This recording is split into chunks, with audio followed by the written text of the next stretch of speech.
잘 보이시죠? 네. 제가 요즘에 잠을 많이 못 자가지고 좀 피곤하네요. 오늘 하룻밤 자고 나면 뭐 자꾸 많이 나와서 좀 그런데 아무튼 얼마 전에 제가 친구랑 통화를 한번 했었어요. 네, 친구가 그런 얘기를 하더라고요. 그 친구는 저쪽에 백란산 쪽에 거기 이제 아파트 청약 넣은 게 돼가지고 이제 뭐 내년인가 내후년인가 입주를 한다고 하는데 그런 얘기를 하더라고요. 자기가 10년 동안 회사 다니면서 1억 모았는데 그 아파트 분양 받고 지금까지 3억이 올랐대요. 그래서 참 뭔가 기분이 좋잖아요. 좋은데 한편으로는 되게 씁쓸하다. 뭐 이런 얘기를 하더라고요. 뭐 그런 것 같습니다. 그런데 그렇죠. 심리적으로 좀 불안하죠. 뭔가 정부에서 계속 정책도 내고 이게 혹시 엄청 거품이 껴서 어느 순간 확 주저앉지는 않을까 이런 생각 다들 하시죠. 그래서 아마 이런 얘기를 요즘에 많이들 하고 있는 것 같습니다. 일본 시장이랑 많이 비교를 하게 되죠.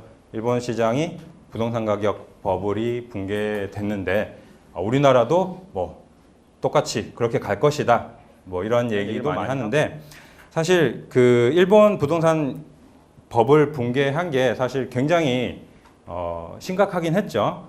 제가 뭐 자료를 보니까 그 1992년부터 2016년까지 지속적으로 이제 주택 그 가격 누적 하락률을 따져 보니까 거의 뭐 약 53% 정도가 된다고 합니다.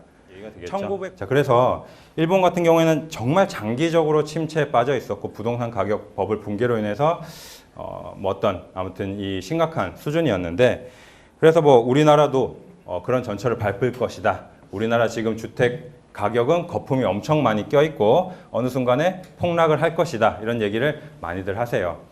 근데 이런 얘기가 지금 뭐 요 며칠 사이에 이렇게 나온 건 아니란 말이에요. 그죠? 예전부터 이런 얘기는 계속해서 나왔었습니다.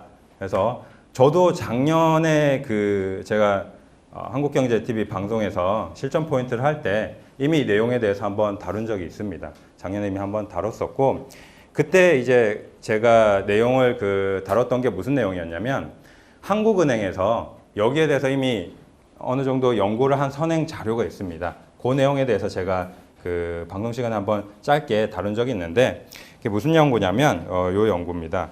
제가 아까 열었을 텐데 이런 연구를 했어요. 한국은행에서 인구 고령화가 주택 시장에 미치는 영향이라는 주제로 연구를 한 적이 있습니다. 그래서 뭐 한국은행의 이 금융안전국의 지필진이 이렇게 연구를 했었는데 이 연구에 보면 이런 내용이 있습니다. 뭐 인구 고령화가 주택 시장에 어떤 영향을 미칠 것이냐.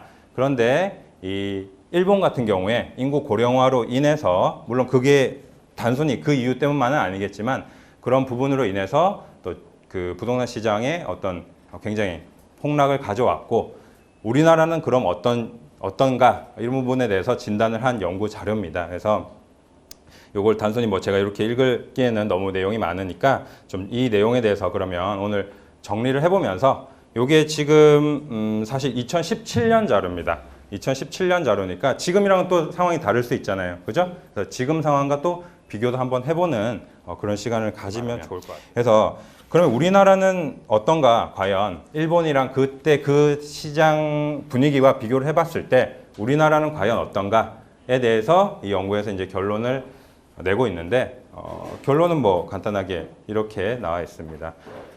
주택 가격의 급격한 조정 가능성은 제한적이다. 이렇게 표현을 하고 있습니다. 즉 무슨 얘기냐? 일본처럼 뭐 순간적으로 이렇게 가격이 폭락하거나 하는 일은 없다. 이렇게 얘기를 하고 있습니다.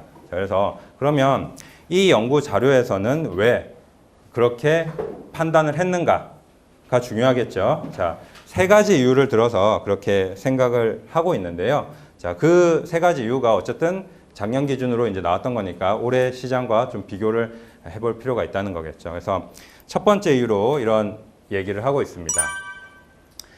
자, 그때 일본 같은 경우에는 이 자산 가격 상승률이 굉장히 높은 상황이었어요. 그에 비해서 우리나라는 지금 비교적 낮은 수준이라는 겁니다.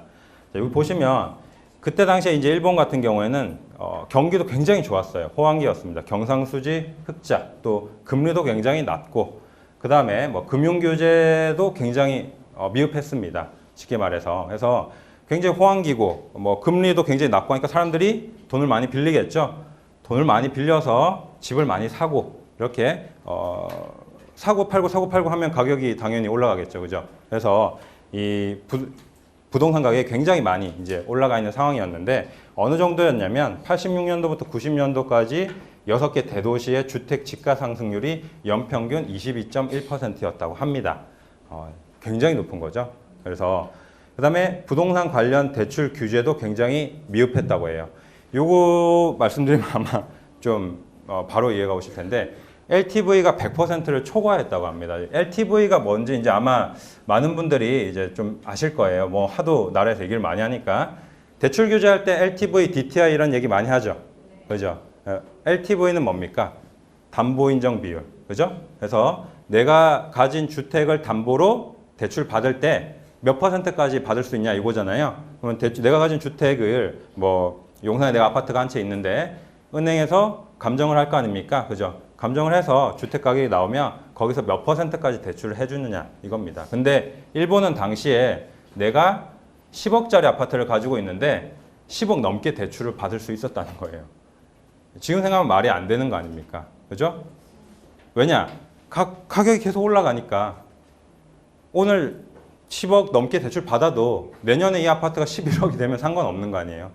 LTV가 근데 이거는 솔직히 좀 어떤 정부의 대책에도 좀 미흡한 부분이 있었겠죠. 그렇게 놔두면 안 되는 거겠죠, 사실은. 그래서 그런데 어쨌든 그때 LTV가 100%를 초과했다고 하니까 그 당시에 일본 시장, 부동산 시장에 어느 정도 거품이 껴 있었는지를 우리가 어떻게 보면 좀 간접적으로 체감할 수가 있다는 거죠.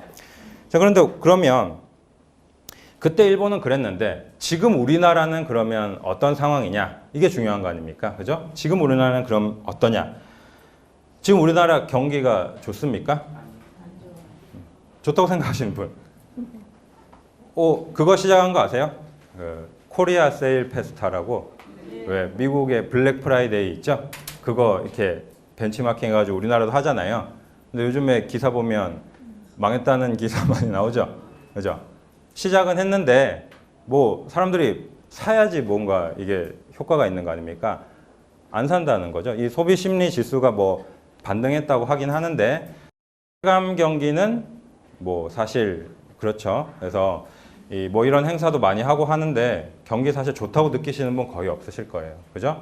그래서 지금 또 뭐 제가 얼마 전에 TV 프로그램 보니까 자영업자들 같은 경우에 지금 뭐 폐업하시는 분들이 그렇게 많다고 하죠. 근데 그 선택이 그러니까 악순환의 반복인 거죠. 폐업할 걸 알면서도 계속 창업을 하는. 왜냐? 할 게 없어서. 그런 상황인데 뭐 사람들이 뭘 먹고 사고 해야지 자영업자들도 장사가 될 거 아니에요. 근데 안 사고 안 입고 안 먹고. 그죠? 자영업자들 장사가 안 되겠죠. 경기가 굉장히 안 좋다는 겁니다. 그만큼. 그리고 일본 같은 경우에 굉장히 우리나라도 최근까지는 계속해서 저금리 기조인 건 맞습니다. 그죠? 금리가 굉장히 낮습니다. 뭐 몇 년 전에는 빚내서 집을 사야 된다 이렇게 얘기도 했었고 금리도 굉장히 낮았고 최근까지는 계속해서 낮았는데 앞으로는 금리가 올라갈 가능성이 굉장히 높죠. 뭐 아시다시피 미국에서 금리를 올렸다고 하죠. 그러면 우리나라도 뭐 사실 계속 저금리로 갈 수는 없는 거 아닙니까? 우리나라보다 미국이 이자를 많이 주면 돈을 미국에 맡겨야죠. 그죠? 우리나라도 금리를 올려야 된단 말이에요. 언젠가는. 그죠? 지금은 아직 유지를 하고 있다 하더라도. 그리고 뭐 결정적으로 이거 뭐 말씀드리면 이해가 확 가시겠네요. 그죠? 지금 우리나라 서울의 투기 지역의 LTV 몇 %입니까? 30%. 투기 지역은 30%입니다. 이거랑 비교가 좀 되죠. 정부에서 굉장히 신경을 많이 쓰고 있어요. 그죠? 예. 굉장히 신경을 많이 쓰고 있고 대출 자체를 꽁꽁 틀어 막고 있는 상황입니다. 그죠? 이거 얼마 전에 9.13 대책 나와서 거기에 더 플러스 또 한다고 얘기를 하고 있고 뭐 아예 이제 집 가지고 있는 사람들은 대출 안 해줘라는 거의 뭐 이 정도 수준까지 이제 올라간 거죠. 그래서 일본의 어떤 그 당시의 시장 상황과 지금 우리나라 시장 상황을 비교했을 때는 첫 번째로 이런 부분을 좀 비교해 봤을 때 굉장히 차이가 많이 난다는 거죠. 실질적으로 우리나라의 이 부동산 시장에 거품이 엄청나게 껴 있느냐를 생각하면 사실 여러 가지 요인을 비교해 봤을 때 우리나라의 자산 가격 상승률은 그때 일본 시장과는 단순 비교하기는 어렵다는 겁니다. 그래서 이런 이유를 하나 얘기를 하고 있고요. 두 번째로 자, 우리 뭐 너무 간단합니다만 부동산이든 뭐 다른 상품이든 마찬가지죠. 수요와 공급의 법칙에 따라서 자, 수요가 가격이 떨어지려면 수요가 높아야 됩니까? 낮아야 됩니까? 낮아야 되고 공급은 많아야 되죠. 근데 우리나라 같은 경우에는 지금 주택 공급 방식이 굉장히 많이 바뀌고 있다는 겁니다. 일본은 어땠냐면 버블 붕괴 이후에도 장기간 계속 공급량이 높은 수준으로 유지가 됐습니다. 무슨 얘기냐면 집값이 계속 떨어지는데 계속 공급이 됐다는 얘기예요. 더 악순환이 됐던 게 뭐냐면 집값이 떨어지잖아요. 그럼 사람들이 땅을 팔죠. 그러니까 다른 개발업자들이 그 땅을 삽니다. 또 짓습니다. 공급을 계속 합니다. 공급은 계속 늘어나고 그러면 가격은 더 떨어지고 그게 계속 반복이 되는 겁니다. 한 5, 6년 동안 계속해서. 그래서 더 이상 회복할 수 없는 지경에 이르렀던 거기도 하겠죠. 공급이 제한돼야 어쨌든 있는 주택을 사고 팔아서 가격이 유지가 될 거 아닙니까? 근데 그렇지 않았다는 거예요. 근데 우리나라는 지금 이제 많이 공급 방식이 바뀌고 있다는 건데 자, 근데 이거는 지금 작년에 그때 연구 자료가 나왔을 때 기준인데 거기서 뭐라고 얘기를 하고 있냐면 우리나라는 이제 신규 택지, 즉 다시 말해서 신도시를 크게 지어서 공급을 하는 게 아니라 기존에 있는 주거지를 정비하는 방식으로 바뀌고 있다. 즉 재개발이나 재건축하는 방식으로 바뀌고 있기 때문에 공급량이 굉장히 제한적이라는 겁니다. 무슨 얘기냐면 자, 뭐 지금 저기 요즘에 뭐 그린벨트 얘기도 많으니까 그린벨트에 그냥 나무랑 숲이잖아요. 그죠? 거기 싹 밀고 집을 한 5만 가구를 공급을 했습니다. 공급량이 얼마입니까? 5만이죠. 자, 그런데 원래 이 지역에 한 3만 가구가 살고 뭐 과장해서 3만 가구가 살고 있었는데 요거를 싹 밀고 새로 뭐 6만 가구 규모로 이 재개발을 했다고 생각해 봅시다. 공급량이 얼마입니까? 그렇죠. 순 공급량은 3만이라는 거예요. 그죠? 원래 3만을 밀었으니까 주택을 없앴잖아요. 빼고 3만, 6만 공급하면 순 공급량은 3만이라는 거죠. 그래서 여기서 얘기하는 건 그겁니다. 우리나라 같은 경우에는 이제 재건축, 재개발 이런 정비 사업 위주로 공급을 하고 있기 때문에 순 공급량 자체는 그때 일본처럼 막 이렇게 쏟아지는 것이 아니다 이런 얘기를 하고 있는데 그런데 지금 우리나라 부동산 시장 상황을 보면 거기에 제 생각에는 뭐랄까요? 한 단계 더 이 공급이 훨씬 더 제한적이라는 거죠. 지금 재건축 하고 싶다고 마음대로 할 수 있나요? 못하죠. 그죠? 재건축 안전진단 강화하고 재건축 규제 엄청 심하게 하잖아요. 그죠? 재건축을 통해서 공급이 원활하지 않습니다. 지금 상황에. 그죠? 그리고 향후에 한 몇 년 안에 뭐 옛날에 1, 2기 신도시급의 어떤 그런 신도시가 조성될 가능성이 있나요? 없죠. 옛날 그 참여정부 노무현 정부 시절이랑 지금이랑 차이점이 있다면 그때는 2기 신도시가 있었어요. 지금은 그 정도 규모의 공급은 쉽지가 않습니다.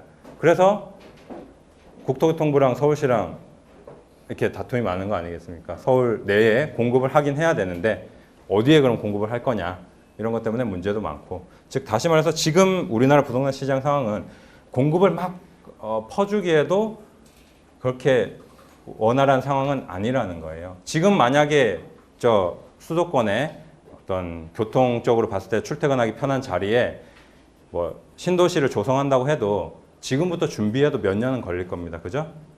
그래서 그런 생각한다면 사실 그 부분도 일본과는 시장 상황이 지금 우리나라 2018년 지금 현재와 일본 시장 버블 붕괴했을 때랑은 상황이 많이 다르다는 거겠죠. 그래서 그 부분도 사실 우리가 체크를 해봐야 되는 거고. 자, 마지막으로 이 내용을 얘기를 하고 있습니다. 우리나라는 이 주택 유형이 아파트 비중이 훨씬 높다는 거예요. 그래서 매매 거래가 굉장히 활발한 편이라고 얘기를 하고 있습니다. 일본은 어땠느냐? 일본은 단독주택 비중이 훨씬 높았습니다. 아파트보다 단독주택이 훨씬 많았어요. 단독주택 비중이 훨씬 높아서 단독주택은 특징이 뭡니까? 뭔가 표준화되어 있다거나 규격화가 되어 있는 게 아니죠. 주택마다 다 다르잖아요. 구조도 다르고 뭐 만든 사람도 다르고 다 다르죠. 우리나라는 아파트가 훨씬 많죠. 자, 아파트는 어떻나요? 표준화되어 있고 규격화되어 있죠. 브랜드도 있고 롯데캐슬, 자이 뭐 브랜드도 있고 어디 가면 야 이거 3베이 구조, 4베이 구조 뭐 굉장히 규격화되어 있고 표준화가 되어 있습니다. 그죠? 그래서 거래 자체도 굉장히 활발한 편인 게 맞습니다. 그래서 일본은 그 당시에 가격이 막 떨어지고 있어요. 근데 거래 자체도 잘 안 됐다는 겁니다. 왜냐? 단독주택이라서 거래 자체도 잘 안 됐다는 거예요. 근데 우리나라는 아파트 비중이 굉장히 높기 때문에 상대적으로 그때 일본 시장에 비해서 매매 거래가 굉장히 활발하다고 2017년 당시에 그때 당시에 이 자료에서는 얘기를 하고 있는데요. 그런데 지금 기준으로 봤을 때는 좀 우리가 한번 검토를 해봐야 될 부분이 있죠. 얼마 전에 뉴스 기사에 이런 얘기가 있었죠. 거래량이 줄어드는데도 가격이 오르는 현상이 발생하고 있다. 이런 얘기를 하고 있습니다. 기본적으로 어떤 뭐 이론에서든 전문가든 이런 얘기를 많이 하죠. 거래량이 줄어드는 건 분명히 적신호다. 신호가 안 좋은 신호를 주는 것이고 그 이후에 가격이 하락할 가능성이 높다. 이런 얘기를 많이 합니다. 그런데 우리나라는 거래량이 줄어드는데도 불구하고 가격은 오르는 이상한 지금 상황이 발생을 하고 있어요. 그러면 왜 그럴까요? 왜 그럴까요? 자, 여러 가지 원인이 있겠지만 사실 정부의 어떤 지금 정책적인 흐름이 제 생각에는 직간접적으로 많은 영향을 미쳤다고 생각이 됩니다. 무슨 얘기냐면 이런 얘기죠. 자, 작년에 이제 파리 대책이 나왔죠. 그러면서 파리 대책이 나오면서 양도세를 굉장히 중과하겠다 이런 얘기를 합니다. 그리고 다주택자 같은 경우에 이제 뭐 세금 많이 걷겠다 이런 얘기를 하는데요. 자, 양도세를 중과를 하게 되니까 실질적으로 주택을 들고 있는 사람들 그리고 그동안 많은 차익을 보신 분들이 아마도 저는 이런 생각을 할 것 같습니다. 팔긴 팔아야 되는데 지금 팔아서 거의 반을 세금으로 내나 내가 이거 그냥 들고 있다가 가격 떨어지나 똑같잖아요. 그죠? 내가 6억 차익이 남았는데 지금 팔면 3억 넘게 세금을 내야 돼요. 그러면 지금 팔겠습니까? 안 팔죠. 그냥 들고 있는단 말이에요. 그죠? 그러면 시장에 매물이 안 나오죠. 게다가 2018년 4월 1일부터 양도세 중과가 시행이 됐잖아요. 그 전에 정리할 분들은 다 정리를 했다는 겁니다. 그 이후에는 매물이 안 나오죠. 내가 차익을 많이 받는데 굳이 내가 왜 양도세 그렇게 많이 내면서 팔 이유는 없잖아요. 그냥 들고 있지 뭐. 그런 생각을 하게 될 겁니다. 이거 양도세 중과 뭐 앞으로 계속 유지할 수는 없잖아 라는 생각을 할 겁니다. 당연하죠. 정책은 바뀌는 거니까. 정권이 바뀔 수도 있는 거고. 그죠? 그러면 뭐 집이 어디 도망가는 것도 아니고 부동산에 투자하는 이유가 그거잖아요.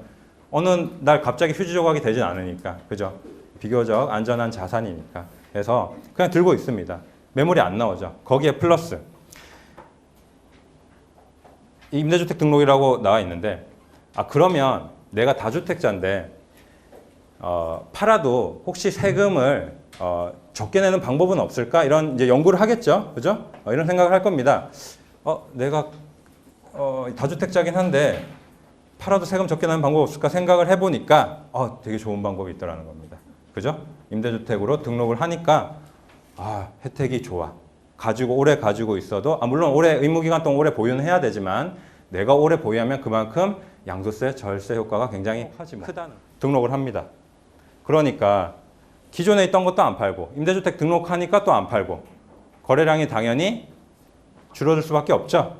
자, 그러니까 매물이 이제 그러면 뭐 호가가 떨어져야 되는데 8년 산들이 호가를 안 낮춥니다. 그래서 그대로 가격이 높게 유지가 돼요. 매수자 입장에서는 어떻습니까? 쫓기겠죠. 지금 안 사면 이제 영영 내가 집을 살 수 있는 기회는 없는 건가? 이거라도 사야겠다. 샀어요. 그게 시세가 됩니다. 그래서 뭐 한두 건 거래가 있었는데 지난달 뭐 아파트 시세는 올랐습니다. 이렇게 통계가 나오는 거예요. 그래서 이런 상황에서 정부가 선택을 했는데 저는 여기서 조금 의문이 드는 거죠. 사실. 어떤 선택을 한 겁니까? 임대주택 혜택을 축소한다고 이렇게 얘기를 하죠. 그죠? 근데 여기서 이렇게 그림상으로 봤을 때도 뭔가 좀 이상하지 않으세요? 자, 근본적인 원인이 임대주택 혜택을 많이 줘서 이런 지금 상황이 된 겁니까? 잘 생각해 보세요.